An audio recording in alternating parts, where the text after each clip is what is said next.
আসসালামু আলাইকুম। বাংলাদেশ জাতীয় দল দক্ষিণ এশিয়া তথা এশিয়ার মধ্যে অন্যতম সেরা দলগুলোর মধ্যে একটা দল হয়ে উঠতে শুরু করেছে এবং এই দলে গোলকিপার থেকে শুরু করে ডিফেন্স লাইন, মিডফিল্ড সব জায়গাতে কিন্তু বাংলাদেশ অনেক বেশি উন্নতি করেছে।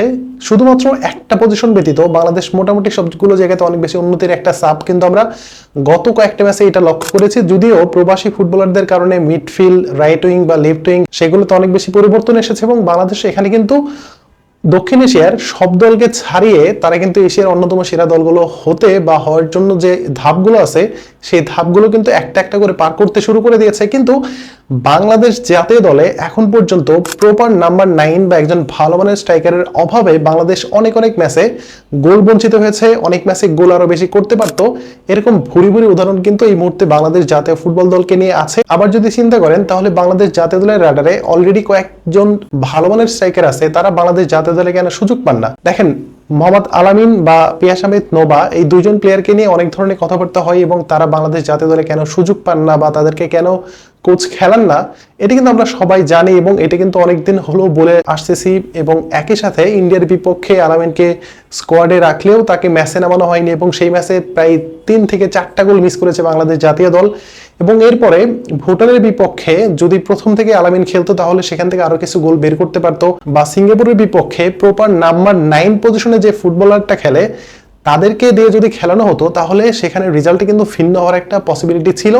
কিন্তু এই জায়গাতেই বাংলাদেশ কিন্তু সবচেয়ে বড় একটা ভুল করেছে এবং বিগত কয়েকটা বছর যাবৎ বাংলাদেশ যেভাবে উন্নতি করেছে প্রত্যেকটা জায়গায়, সেটা গোলকিপিং পজিশন বলেন বা ডিফেন্স লাইন বলেন বা মিডফিল্ড বলেন, প্রত্যেকটা জায়গায় কিন্তু উন্নতির একটা চাপ রয়েছে। কিন্তু এখন পর্যন্ত তারা ভালো মানের কোনো প্রপার নাম্বার 9 কিন্তু এখন পর্যন্ত তৈরি করতে পারেনি। সেই দোষটা আসলে কাদেরকে দিব? বাংলাদেশের যে ক্লাবগুলো রয়েছে তাদেরকে দিবেন, নাকি বাংলাদেশ ফুটবল ফেডারেশন তাদেরকে দিবেন? দেখেন, পৃথিবীর যে যে দেশে ফুটবল খেলা হয় এবং যে দেশগুলোতে ক্লাবের ফুটবল অনেক বেশি উন্নতি, সেই দেশের জাতীয় দল কিন্তু অটোমেটিক্যালি ভালো ফুটবল খেলে এবং তারা কিন্তু ভালো ভালো ফুটবলার সবসময় পেয়ে থাকে।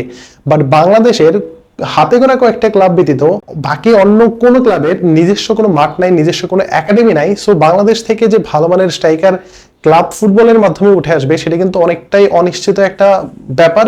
এবং সেইখান থেকে আলামিন তিনি কিন্তু উঠে এসেছিলেন এবং তার যে প্রতিভা সেটা নিয়ে কিন্তু আমাদের কোনো সন্দেহ নাই। এবং খুব সম্ভবত তিনি ম্যানচেস্টার সিটিতে ট্রেনিং করার একটা সুযোগ পেয়েছিলেন, করোনার কারণে তিনি যেতে পারেন নাই, এটা আলাদা একটা বিষয়।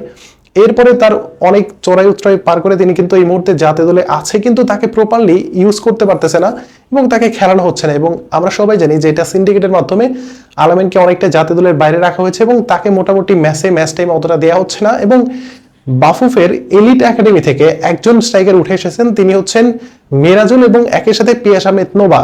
এই যে দুজন প্লেয়ার কিন্তু বাফুফের এলিট একাডেমি থেকে উঠে আসে এবং এর মধ্যে পিয়াস আহমেদ নোভা তিনি জাতীয় দলের রাডারে রয়েছেন এবং বাংলাদেশ এবং সিঙ্গাপুরের বিপক্ষে ম্যাচকে সামনে রেখে ভুটানের বিপক্ষে যে প্রীতি ম্যাচ ছিল সেই ম্যাচে আমরা চাইলে কিন্তু পিয়াস আহমেদ নোভাকে দিয়ে একটা ট্রাই করানো যেত বা তাকে খেলানো যেত, বা আলামিনকে দিয়ে একদম শুরু থেকে খেলানো যেত এবং আলামিনের রিপ্লেসমেন্ট হিসেবে পিয়াস আহমেদ নোভাকে কিন্তু সেখানে ট্রাই করা যেত। বা সিঙ্গাপুরের বিপক্ষে আলামিনকে যদি শুরুর একাদশে রাখা হতো তাহলে কিন্তু রেজাল্ট বা ফলাফল সেটা ভিন্ন হলেও হতে পারতো। বাট বাংলাদেশের প্রধান কোচ হাবের কাবরেরা তিনি কিন্তু এই কাজগুলো কখনোই করতে চাননি এবং রাকিব হোসেন যিনি আসলে রাইট উইং পজিশনে খেলে থাকেন তাকে দিয়ে নাম্বার 9 পজিশনে খেলিয়েছেন এবং বাংলাদেশ ম্যাচে যতটুকু করার ততটুকু তিনি করতে পেরেছেন এবং তার যতটুকু সামর্থ্য রয়েছে তিনি মাঠে তার থেকে বেশি করতে পারেননি, কারণ তার যে ন্যাচারাল পজিশন সেটা কিন্তু পরিবর্তন করে তাকে নাম্বার 9 পজিশনে খেলানো হয়েছে। এবং ফেসবুকে কিছুদিন আগে আমি একটা ছোট্ট ক্লিপ দেখতে পেয়েছিলাম, সেই ভিডিওতে খুব সুন্দরভাবে এক্সপ্লেন করা হয়েছে। আপনারা যারা বাংলাদেশ সিঙ্গাপুরের ম্যাচটা দেখেছেন, সেই ম্যাচে সামিদ সোম অনেকগুলো বল কিন্তু তিনি তৈরি করে দিয়েছেন বক্সের ভিতরে, কিন্তু রাকিব হোসেন সেই বলগুলো কিন্তু ফাইনাল থার্ড পর্যন্ত নিয়ে যেতে পারেনি এবং গোলে কিক করতে পারেনি এবং বলের কাছ পর্যন্ত যেতে পারেনি। কিন্তু এই যে কাজগুলো কারা করে থাকে? এই কাজগুলো করে থাকে নাম্বার 9 পজিশনে যারা ফুটবল খেলে থাকে বা নাম্বার 9 পজিশনে যারা ফুটবলটা খেলে তারাই কিন্তু এই কাজগুলো করে থাকে। বাট রাকিব হোসেনের কাজ হচ্ছে রাইট উইং এ ফুটবল খেলা এবং তিনি যেভাবে রাইট উইং এ ফুটবল খেলবে তিনি সেই অনুযায়ী তিনি বক্সের ভিতরে থাকবেন বা তার পজিশন সেই অনুযায়ী হবে। এবং এই যে একটা বড় ব্লেন্ডার, সেই ব্লেন্ডারের কারণে বাংলাদেশ সিঙ্গাপুরের বিপক্ষে ফেভারিট হয়ে মাঠে নেমেও তারা কিন্তু ম্যাচটা বের করতে পারেনি এবং বাংলাদেশ সেখান থেকে ম্যাচটা হেরে গিয়েছে।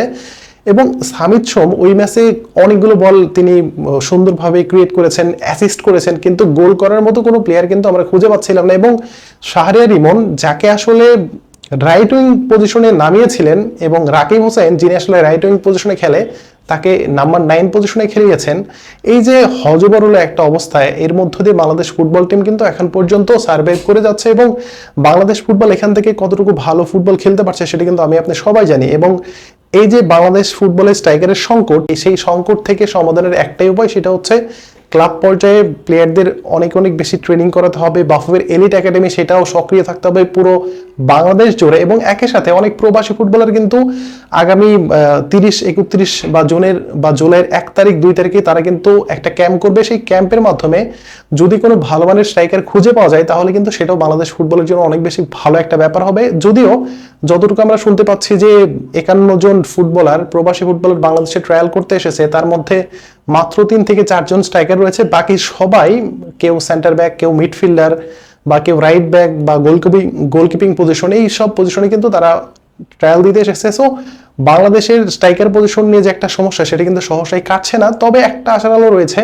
সেটা হচ্ছে জায়ান হাকিমকে নিয়ে বাংলাদেশ ফুটবলে এই মুহূর্তে অনেক বেশি আলোচনা হচ্ছে। তাকে বাংলাদেশ দলের হয়ে খেলানোর জন্য চেষ্টা চালিয়ে যাচ্ছেন, যেহেতু তার একটা বাংলাদেশের সাথে কানেকশন রয়েছে। সো তিনি যদি চান বা তার সাথে যদি সব ধরনের এগ্রিমেন্ট করা যায় এবং তার পেপারসগুলো যদি ঠিক থাকে, তাহলে হয়তো তাকে খুব তাড়াতাড়ি বাংলাদেশ জাতীয় দলে বা বাংলাদেশের হয়ে খেলতে তাকে দেখা যেতে পারে। তবে জায়ান হাকিমকে নিয়ে একটা প্রশ্ন কিন্তু সবার মনে আছে, যে ইংল্যান্ডের 8ম টায়ারে খেলা একজন ফুটবলারকে বাংলাদেশ জাতীয় দলে খেলানো হবে, সেটা আবার কেমন? কারণ আমরা সবাই জানি যে 4র্থ টায়ারের পর থেকে 5ম, 6ষ্ঠ, 7ম যত টায়ার আপনি নিচে যাবেন, তত যে ক্লাবগুলো আছে তারা কিন্তু কি প্রফেশনাল ফুটবল খেলে না, এবং তারা কাজের ফাঁকে এসে ক্লাবের হয়ে ফুটবলটা খেলে থাকেন। কিন্তু জায়ান হাকিম তিনি কিন্তু 4র্থ টায়ারের একটা ক্লাব মেন্সফিল্ডের একজন নিয়মিত এবং কন্ট্রাক্টেড প্লেয়ার ছিলেন। তিনি শুধুমাত্র 8ম টায়ারে যাওয়ার একটাই কারণ, সেটা হচ্ছে তিনি প্রপার ম্যাচ টাইমটা পাওয়ার জন্যই তিনি মূলত 8ম টায়ারে একটা ক্লাবের হয়ে এই মুহূর্তে তিনি ফুটবল খেলছে, এবং সেখানে কিন্তু তিনি দুর্দান্ত ফুটবলটা খেলছেন, অনেক বেশি গোল করতে পারছেন, এবং একই সাথে তার যে ফিজিক্যাল কন্ডিশন সেটাও কিন্তু দুর্দান্ত। সো জায়ান হাকিমকে নিয়ে কিন্তু আমরা চাইলে একটা বাজি ধরতেই পারি। এর সাথে আলামিন রয়েছে, পিয়াস আহমেদ নোভা রয়েছে, মিরাজুল রয়েছে, বা আরো যারা নাম্বার 9 পজিশনে খেলে অভ্যস্ত বা নাম্বার 9 পজিশনের অনেক ইয়াং ফুটবলার কিন্তু এই মুহূর্তে বাফুফের রাডারে আছে, এবং একই সাথে অনেক জায়গায় কিন্তু নাম্বার 9 পজিশনের অনেক প্লেয়ার কিন্তু আমরা দেখতে পাই।